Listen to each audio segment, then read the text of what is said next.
Hola, un gusto saludarte, mi nombre es Valeria González y este video es para Géneros Periodísticos. Hoy voy a hablarles sobre los títulos periodísticos. ¿Qué son los títulos? Bueno, aquí los títulos cumplen doble función: informar y captar la atención del lector. A diferencia de los libros que dicen o anuncian el tema de que se va a hablar, los títulos periodísticos captan la atención de lo que es el lector para que le llame, como que le despierte el interés de leer el artículo o el texto del que se pueda estar hablando en ese momento. Por lo menos ahorita está muy de moda, un ejemplo que se me ocurre, los videos en YouTube de ciertos youtubers, que son las personas que hacen contenido para esta plataforma.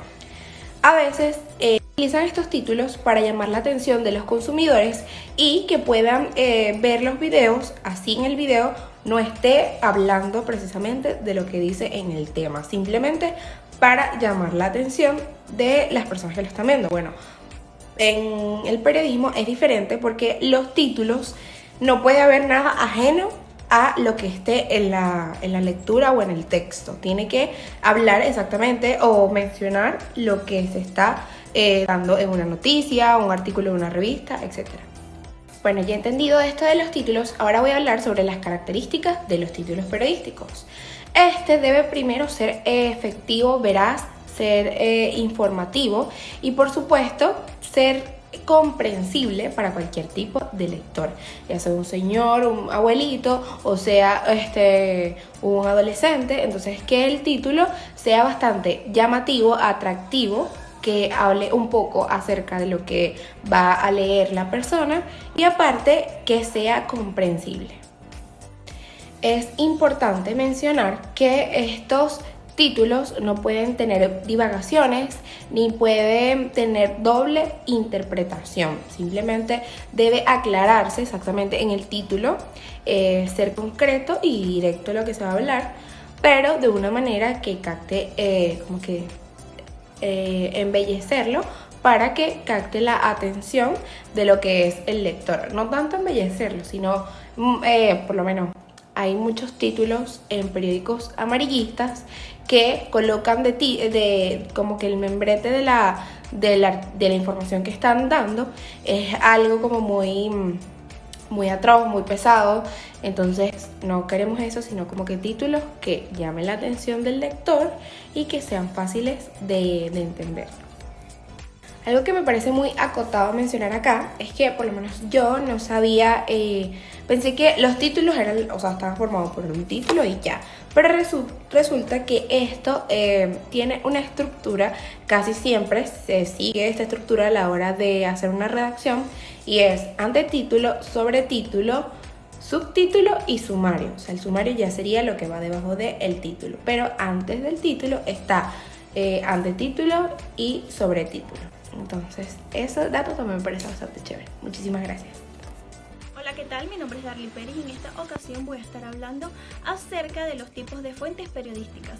Las fuentes periodísticas dentro del periodismo son muy importantes y pueden ser personas, es decir, protagonistas, testigos del hecho o especialistas. También pueden ser organizaciones, es decir, empresas, la ONG, agrupaciones, entre otros. También hay otro tipo de fuentes periodísticas, que estos son los archivos, los documentos, los videos, las imágenes y hasta las redes sociales. Las fuentes periodísticas dentro del periodismo son muy importantes debido a que estas complementan la noticia o bien otra cosa que se quiera dar a entender dentro del periodismo. La característica que debe tener una fuente periodística es la ética, debido a que la fuente tiene que ser confiable para que no se creen falsas noticias y esto pueda perjudicar al periodista. Es por eso que el periodista debe estar bien preparado en reconocer una fuente que sea veraz.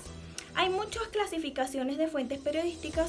Una de ellas es la fuente periodística directa, es decir, que el periodista esté en el hecho y él mismo lo relate, es decir, él sea su propia fuente. O bien la fuente periodística de primera mano, que tú tienes contactos o te hablas con el protagonista del hecho o bien con un testigo confiable.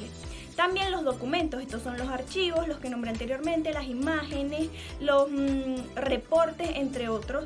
O bien lo que usamos mucho hoy en día, que esto viene siendo otra clasificación, que son las redes sociales, los videos. Nosotros podemos buscar videos y averiguar sobre un hecho. Hoy en día ha evolucionado mucho la tecnología y ya no solo nos basamos por personas, sino que también podemos buscar en las redes sociales, obviamente como lo nombré anteriormente, que sea una fuente confiable y veraz. Para el periodista es muy importante una fuente periodística debido a que esto complementa al periodista y complementa en nuestra carrera, que se basa en la objetividad. Muy buenos días, esto es una actividad para la materia de géneros periodísticos. Mi nombre es Yanexi Martins y yo les voy a hablar sobre la polifonía de voces. La polifonía literaria se da cuando diferentes voces narrativas, diálogos o discursos de un texto son distintos a la manera de expresarse, dando su visión particular sobre un mismo tema, exponiendo una línea de pensamiento independiente de la de los otros personajes o narradores, sin que se pierda la idea principal. El término polifonía proviene del ámbito de la música, donde alude al conjunto de sonidos simultáneos que forman una unidad armónica. El concepto de la polifonía tiene su origen en el campo de los estudios literarios, en el relato, específicamente el género de la novela. Fue analizado en su naturaleza plurivocal, es decir, en su condición de entramado de voces o de enunciaciones múltiples. El discurso novelesco, la voz del narrador coexiste con las voces de los personajes, de manera que los enunciados no permiten a un único sujeto de la enunciación. Desde esta perspectiva, entonces, se considera a la novela como un género polifónico. Aunque el estudio de la polifonía textual inicialmente se enmarcó en el análisis de la narrativa literaria, luego superó ampliamente este marco y se extendió al análisis de producciones de carácter no literario.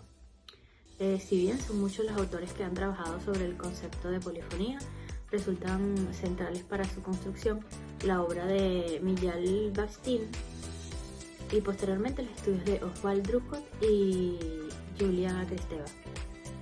El término de polifonía proviene del ámbito de la música, donde alude al conjunto de sonidos simultáneos que forman una unidad armónica. Trasladado al campo de la literatura, alude a la multiplicidad de voces que se hacen presentes en un discurso narrativo. Estas voces se constituyen mediante los enunciados de los personajes que, al pronunciarse, ponen de manifiesto aspectos de la diversidad lingüística, social o ideológica.